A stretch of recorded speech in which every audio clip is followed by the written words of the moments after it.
আপনারা দেখছেন Sabujbanga news. Big breaking news.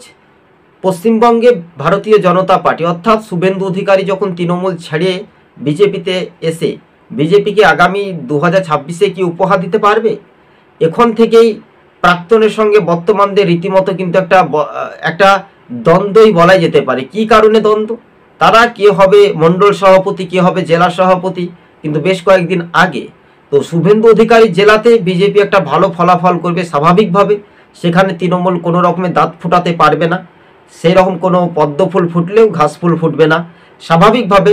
আজকে আমরা খুবই সংক্ষেপে কিছুটা তথ্য বিশ্লেষণ করে জানাবো, কেননা যেখানে হিন্দু সংখ্যা বেশি সেখানে কিন্তু বিজেপি একটা ফাইট দিতে পারে, এটা একটা স্বাভাবিক। ভারতীয় জনতা পার্টির যিনি বিরোধী দলনেতা শুভেন্দু অধিকারীরা 2011 সালের যে বিধানসভা ভোট হয়েছিল বা 2013-র পঞ্চায়েত ভোট, সেটা কি শুভেন্দু অধিকারী যদি মনে জানে, যদি প্রাণে যদি বলে কেন্দ্রীয় নির্বাচন কমিশনকে যদি বাংলাতে কড়াকড়ি করে কি ভোট করাতে পারবে না? তিলে তিলে বিজেপি শেষ হবে। বিজেপি শেষ হওয়ার কারিগরি কি শুভেন্দু অধিকারী, না বিজেপিকে উন্নত মানে নিয়ে যাবে?